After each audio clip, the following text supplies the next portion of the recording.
عام آدمی سے لے کر مخصوص نظریات، تصورات اور ہر مکتبہ فکر کی نمائندگی تک، سیاست، ثقافت، معاشرت، معیشت سے لے کر حالات حاضرہ پر متوازن اور بھرپور تبصروں اور جائزوں تک، لاقانونیت کے اندھیروں سے لے کر معاشرے میں مثبت رویوں کی تحریک اور فروغ تک،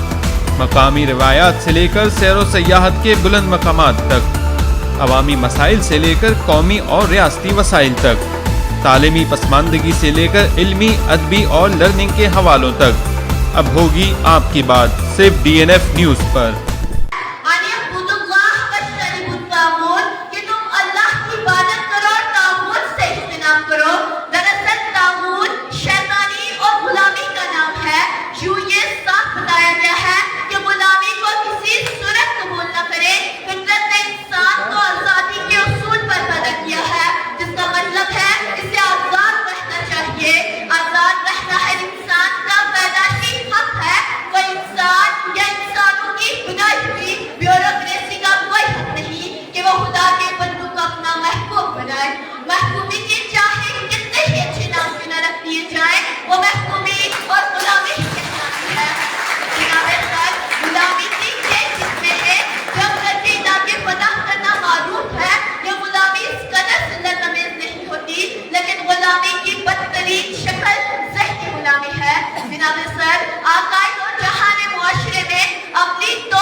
جناب سر، غلام قوموں کا یقین ختم ہو جاتا ہے، پہچان ختم ہو جاتی ہے، تشخص باقی نہیں رہتا،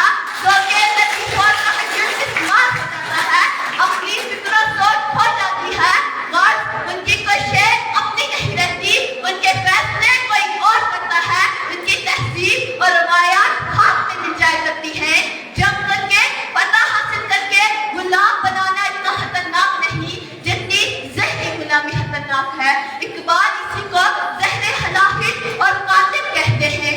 آزاد کا ہر لفظہ پیغام ابدیت، محکوم کا ہر لفظہ نئی مرگ مفاجات، آزاد کا اندیشہ حقیقت سے منور، محکوم کا اندیشہ گرفتار شفاعت۔ جناب سر، غلامی ایک دیمک ہے جو محکوم کے معاشرتی، تاریخی، معاشی اور اقتصادی نظام کے ساتھ ساتھ اس کے حصے لطیف کو بھی چاٹ دیتی ہے۔ اس کے اندر سے جہد مسلسل اور اپنے بحث کا جذبہ مردہ ہو جاتا ہے۔ محکوم قومیں سستی اور کاہلی کے باور کو ہی اپنا مقدس سمجھتی ہیں، جبکہ آزاد کہیں بھی جن کی تلوار سے ڈر کر کسی تعاون کی چوکھٹ پر اپنا سر نہیں جھکاتے، وہ طوفانوں میں بنتے ہیں اور دنیا کو بدلتے جاتے ہیں، جبکہ غلام اپنا جذبہ، دل اور سوچ بیچ دیتا ہے۔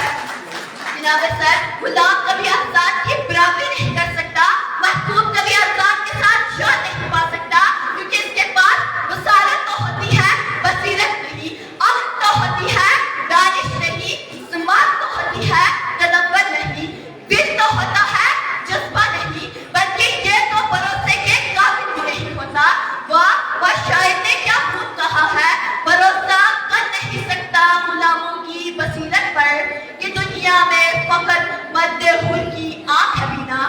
علی وقار، میں بس اتنا کہوں گی کہ آزادی اور غلامی کا تعلق انسان کی سوچ و فکر سے ہے۔ ذرا نظر دوڑائیے علی وقار، ذرا نظر دوڑائیے حبشہ کے اس غلام پر جسے تاریخ بلال حبشی کے نام سے جانتی ہے۔ اب کے تپتے صحراؤں میں اسے گھسیٹا جاتا ہے، اب کے ظالم سرداروں نے اسے غلامی کی زنجیروں میں جکڑا ہوا ہے، لیکن اس مد حل کے اندر سے آواز حق بلند ہوتی ہے، احد کا نعرہ بلند ہوتا ہے۔ علی وقار، مجھے فلسطین کے آسود نوجوان کا کردار یاد آتا ہے جو تشدد کو برداشت کرتا ہے، اسرائیلی ٹینکوں کے سامنے کھڑا